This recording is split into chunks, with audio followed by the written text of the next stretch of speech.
ایک فلسفی نے اپنے 3 سوال پورے علاقے میں مشہور کروائے اور کہا کہ جب تک ان 3 سوالوں کا مجھے جواب نہیں ملتا تو میں ان باتوں کو ماننے کے لیے تیار نہیں۔ اور وہ سوال بھی بڑے اہم تھے۔ پہلا سوال اس نے یہ کیا کہ جب کسی انسان نے اللہ کو دیکھا نہیں تو پھر اللہ رب العزت کے بارے میں گواہی کیوں دی جاتی ہے؟ کیونکہ بغیر دیکھے تو گواہی معتبر نہیں۔ اس نے کہا جب اللہ کو کسی نے دیکھا نہیں تو اشہد ان لا الہ الا اللہ کہہ کر اللہ کی گواہی کیسے معتبر ہو سکتی ہے؟ دوسرا سوال اس کا یہ تھا کہ جو کرتا ہے اللہ کرتا ہے، جب ہر کام اللہ کرتا ہے تو پھر انسان مجرم کیوں ہوتا ہے؟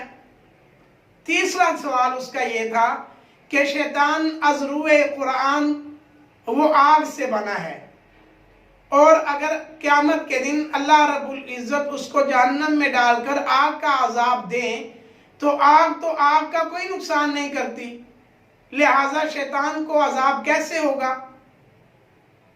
یہ 3 سوال پورے علاقے میں مشہور کروا دیے گئے کہ ان سوالوں کا جواب دیا جائے۔ جب وہ پورے علاقے میں مشہور ہوئے کوئی اس کا جواب نہ دے پایا۔ ایک دن وہ فلسفی ایسے اپنی اکڑ میں اور غرور اور تکبر میں ایک بیابان کی طرف نکلا۔ وہاں ایک بزرگ اللہ رب العزت کا نیک بندہ وہاں بیٹھا ہوا تھا، تو انہوں نے اس فلسفی کو دیکھا تو اس کو آواز دی کہ ادھر آؤ۔ تو اس فلسفی سے کہا کہ سنا ہے آپ 3 سوال بڑے مشہور کروائے ہیں اور آپ کو ان کا جواب چاہیے۔ تو اس فلسفی نے کہا جی وہ میرے سوال بڑے مشہور ہیں، بڑے اہم سوال ہیں، آج تک کوئی عالم، کوئی محدث، کوئی مفسر اس کا جواب نہیں دے سکا۔ اس بزرگ نے کہا کہ آپ مجھے اپنے سوال دہراؤ، آپ کے کیا سوال ہیں؟ اس نے کہا پہلا سوال تو یہ ہے کہ جب کسی نے اللہ کو دیکھا نہیں تو اللہ کے بارے میں کلمے میں گواہی کیوں دی جاتی ہے، جبکہ بنا دیکھے تو گواہی معتبر نہیں۔ دوسرا سوال یہ ہے کہ جو کرتا ہے اللہ رب العزت کرتا ہے تو پھر انسان مجرم کیوں؟ تیسرا یہ ہے کہ شیطان از روئے قرآن آگ سے بنا ہے، اگر شیطان کو آگ کا عذاب دیا جائے تو شیطان کو تو کوئی نقصان نہیں ہوگا۔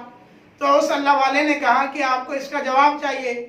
اس نے کہا فلسفی نے کہ جی مجھے ان 3 سوالوں کے جواب چاہیے۔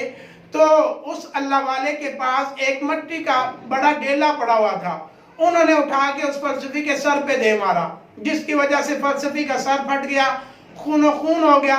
اس نے شور مچانا شروع کیا اور جو وہ بزرگ تھے ان کے خلاف انہوں نے عدالت میں رٹ کروا دی، دعویٰ دائر کر دیا کہ اس بزرگ نے مجھ پر حملہ کیا ہے اور میری جان لینے کے در پہ تھا، بجائے اس کے کہ میرے سوالوں کا جواب دیتا۔ تو خیر وہ جج نے اس بزرگ کو طلب کیا اور دونوں کٹہروں میں ایک طرف فلسفی کھڑا ہے، دوسری طرف بزرگ کھڑے ہیں۔ تو جج نے کہا کہ آپ نے اس فلسفی کا سر کیوں پھاڑا ہے؟ تو وہ بزرگ کہنے لگے کہ اس نے خود ہی کہا ہے مجھے میرے 3 سوالوں کا جواب دو، تو میں نے تو اس کے سوالوں کا جواب دینے کے لیے اس کا سر پھاڑا ہے۔ فرمایا کہ وہ کیسے؟ تو بزرگ فرمانے لگے کہ اس کا پہلا سوال یہ تھا کہ اللہ رب العزت کو جب کسی نے دیکھا نہیں تو پھر اس کی گواہی کیوں دی جاتی ہے؟ تو آپ اس سے یہ پوچھیں کہ اس کا سر پھٹا ہے۔ فلسفی کہنے لگا کہ میرا سر پھٹا ہے اور مجھے درد ہو رہی ہے اور میرے سر سے خون نکل رہا ہے۔ تو بزرگ فرمانے لگے کہ آپ کو درد نظر آ رہا ہے؟ تو کہتا ہے درد تو نظر نہیں آ رہا لیکن محسوس ہو رہا ہے۔ تو وہ اللہ والے فرمانے لگے کہ اگر اللہ رب العزت نظر نہیں آتی ہے تو اللہ رب العزت اپنی قدرتوں میں محسوس تو ہو رہے ہیں، لہذا اس کی گواہی دینا معتبر ہے۔ جس طرح آپ اپنے درد کی گواہی دے کر آپ معتبر بن رہے ہیں تو اللہ رب العزت کی گواہی دینا اس اعتبار سے معتبر ہے۔ فلسفی کہتا ہے کہ ٹھیک ہے، پہلا سوال تو میرا حل ہو گیا۔ دوسرا سوال، جب ہر گناہ انسان کرتا ہے، ہر کام اللہ رب العزت کرتے ہیں، ہر کام کرنے والے ذات اللہ رب العزت کی ہے، پھر انسان مجرم کیوں؟ تو وہ فلسفی کو ان بزرگوں نے جواب دیا کہ جب ہر کام اللہ کرنے والا ہے تو تیرا سر بھی اللہ نے پھاڑا ہے، تو مجھے کیوں عدالت میں پیش کیا گیا ہے؟ تو پھر مجھے رہائی دیں، میں جاؤں۔ تو وہ فلسفی کہنے لگا دوسرا سوال بھی مجھے حل ہو گیا ہے، مجھے پتہ چل گیا ہے۔ تو تیسرا سوال کا جواب دیجئے۔ تیسرا سوال یہ تھا کہ شیطان جب بنا آگ سے ہے تو پھر اس کو آگ کا عذاب کیسے؟ تو اس بزرگ نے فرمایا کہ آپ کو جو میں نے ڈھیلا آپ کے سر پہ مارا ہے وہ کس چیز کا بنا ہوا تھا؟ تو کہنے لگا کہ وہ مٹی کا بنا ہوا تھا۔ اور تو بزرگوں نے پوچھا کہ آپ کس چیز سے بنے ہو؟ اس نے کہا کہ میں بھی مٹی سے بنا ہوں۔ تو بزرگ نے فرمایا کہ اگر مٹی کو لہو لہان کر سکتی ہے تو اسی طرح آگ بھی آگ کا بیڑا غرق کر سکتی ہے۔